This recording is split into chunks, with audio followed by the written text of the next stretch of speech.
Live from the campus of Penn State University, this is PSN News. It's Sunday, April 27th. We have all you need to know about the new UPUA president, as well as more on the charges facing a Penn State wrestler. We also have the latest information on the George Santos fraud case, along with sports, entertainment, and an interview. Stay tuned.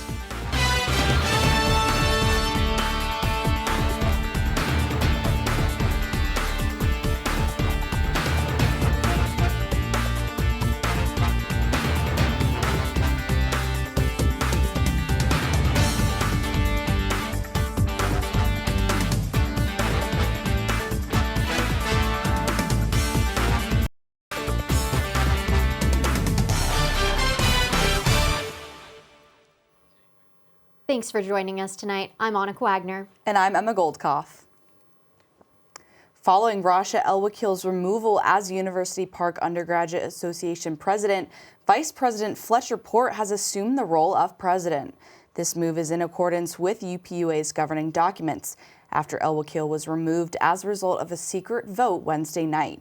UPUA did not respond to a request to comment from Onward State Thursday morning, but the association has since cited a lack of transparency, trust, and communication, as well as unprofessionalism, as reasons for the former president's removal.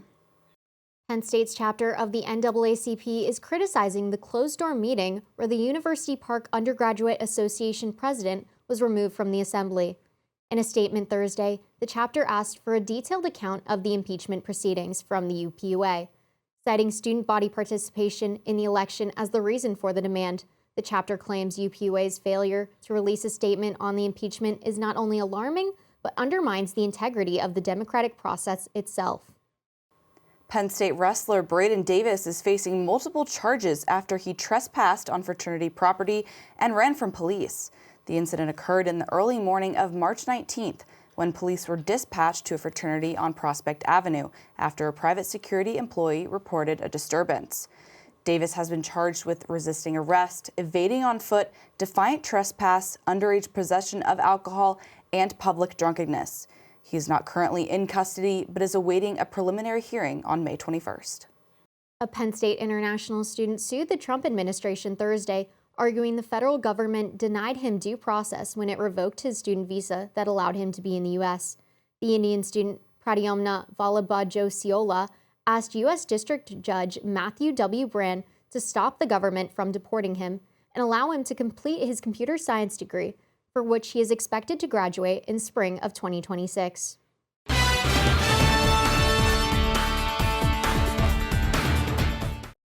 Welcome back to PSN News. I'm Cassie Vaselis with your sports update.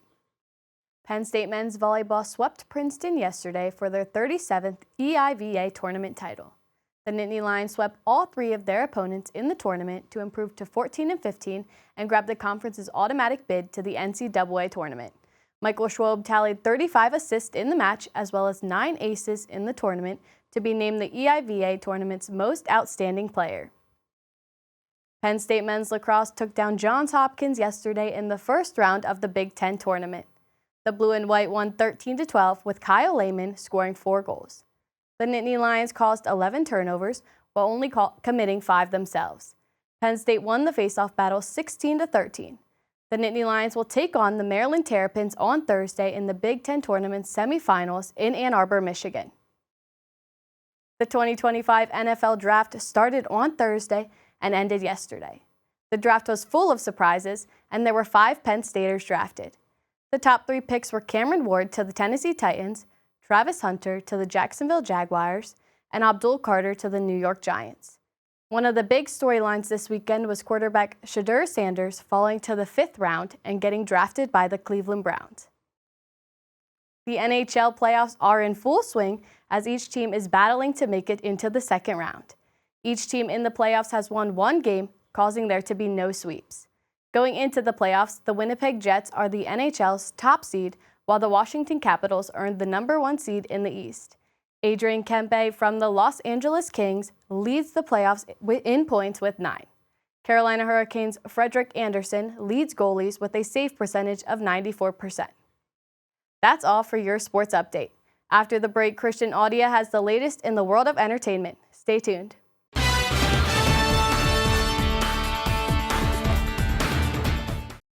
Welcome back to PSN News. I'm Christian Audia with your entertainment update. The Pennsylvania Chamber Orchestra season will come to a close with the performance of Beethoven Bash on Saturday, May 3rd, and Sunday, May 4th. The concert will be at 7:30 p.m. in the recital hall at the Music Building at Penn State. Expect to hear classical symphonies such as Mass in C Major, Symphony No. 4, and so many more performances over the musical weekend.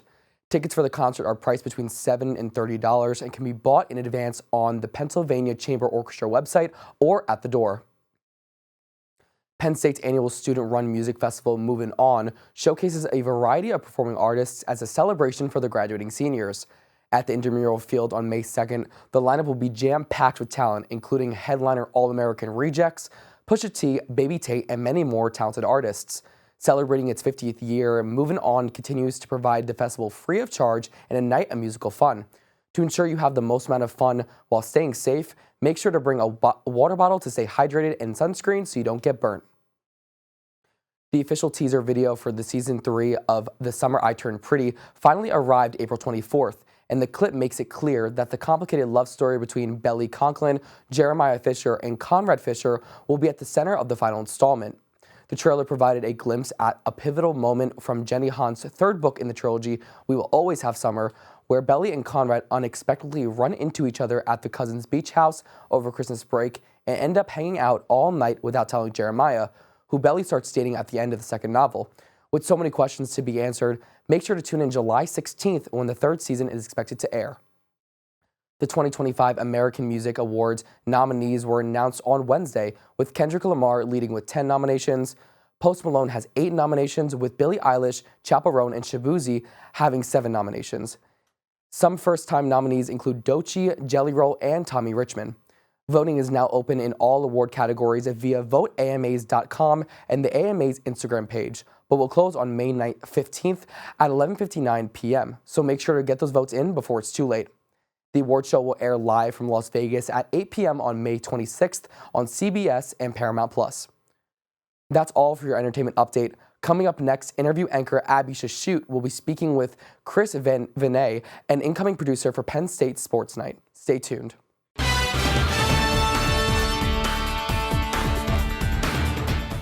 Welcome back to PSN News. I'm Abby Shashute, and today I'm joined by Chris Vinay, an incoming executive producer for Penn State Sports Night.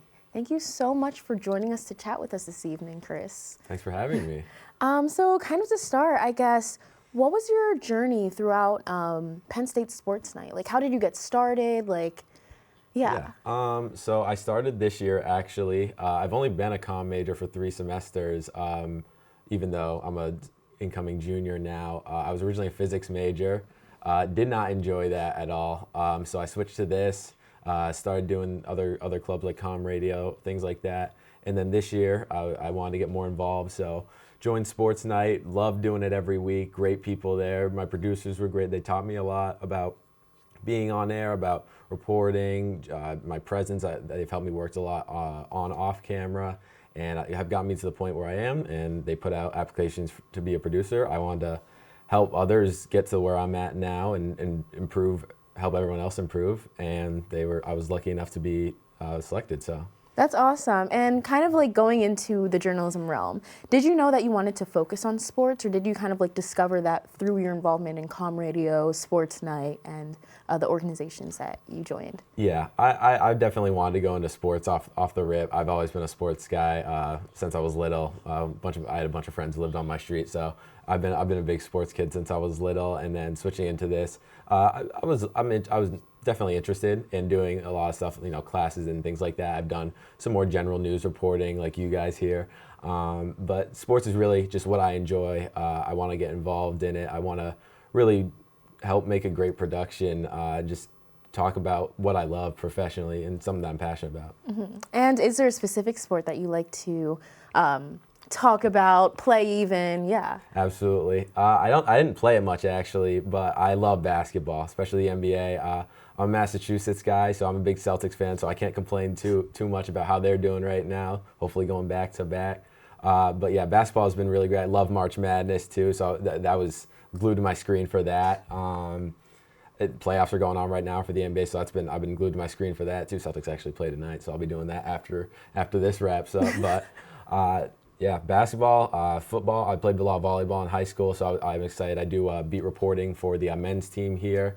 That's been a lot of fun. Getting to interview players during media, things like that it's been a really good opportunity. No, that's awesome. And earlier we were speaking, and you told me about how you cover both college sports and league sports. I guess what area would you like to focus on? Like Definitely as you continue? professional when I get older. I would love to work in the NBA, sticking with my basketball topic.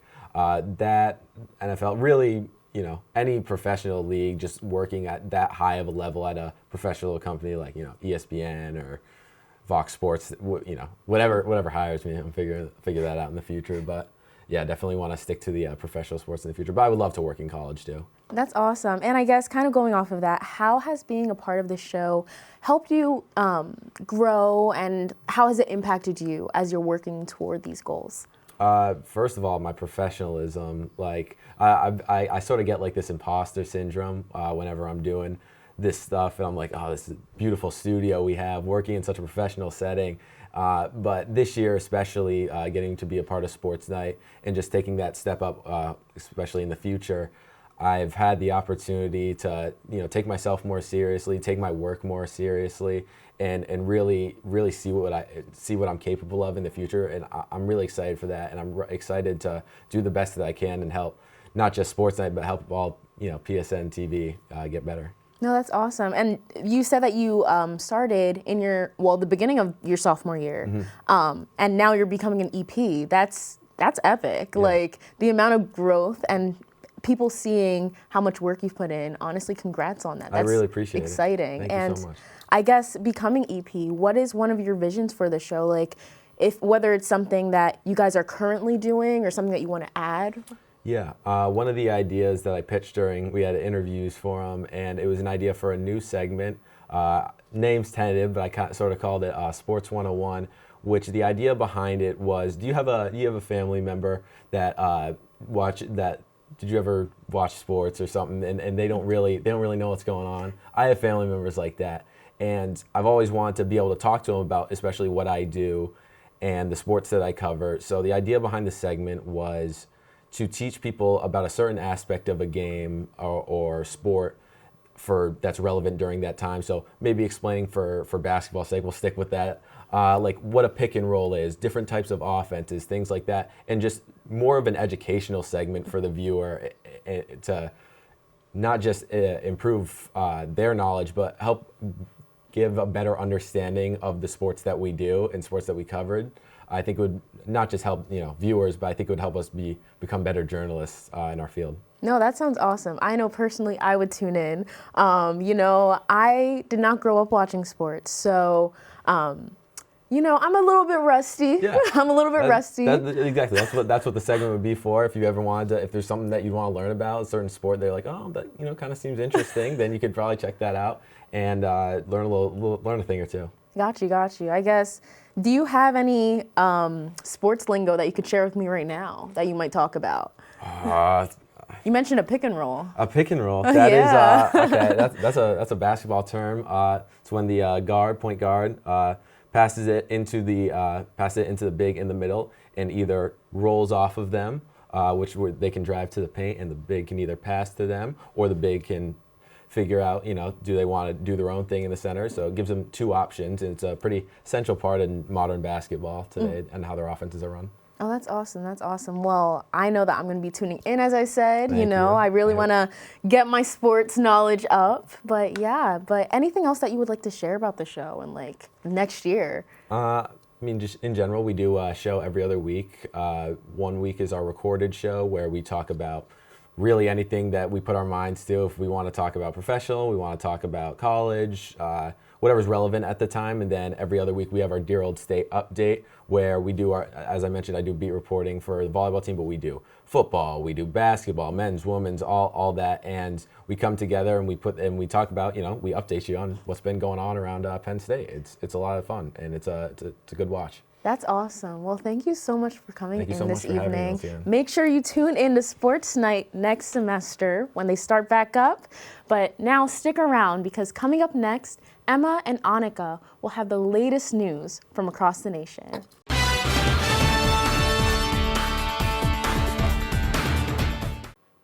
A New Jersey man was charged with arson after a bonfire he set in the Pine Barrens was not fully extinguished and sparked a wildfire. The blaze set by Joseph Kling is affecting air quality in the New York City area and is still burning in southern Jersey. On Thursday, the fire had grown to nearly 24 square miles, nearing the largest wildfire in the state in 2 decades. Law enforcement first noticed the blaze from Fire Tower Tuesday morning. No injuries or deaths have been reported. Former U.S. Representative George Santos was sentenced Friday to over 7 years in prison. Santos pleaded guilty last summer to wire fraud and aggravated identity theft, charges that led to his removal from Congress. In court, Santos appealed for mercy, fighting through tears. Following his sentencing, Santos took to X later to call for a White House reprieve. In his statement, he wrote, "I believe that 7 years is an over-the-top, politically influenced sentence, and I implore that President Trump gives me a chance to prove I'm more than the mistakes I've made." The chief counsel of the civil rights movement, Fred Gray, was honored with a statue outside the Alabama Bar Association. Gray is an attorney who represented distinguished civil rights leaders like Martin Luther King Jr. and Rosa Parks throughout the civil rights movement in Alabama. The 94-year-old gave a speech at the unveiling of the statue on Thursday, noting his gratitude for other individuals he represented that have gone unrecognized. The statue is a life-size Gray sitting on a bench holding a portfolio with the state's bar logo. Chattanooga has been named North America's first national park city. The city in southeast Tennessee, home to roughly 190,000 residents, is now the 3rd national park city in the world, following behind London and Adelaide, Australia. The designation acknowledges Chattanooga's abundant green spaces and commitment to environmental stewardship. The title comes from the National Park City Foundation, a charity based out of London that envisions a better future by thinking of cities more like national parks.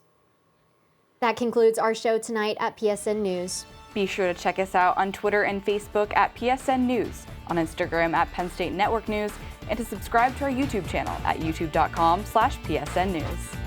Have a good night and stay safe, Penn State.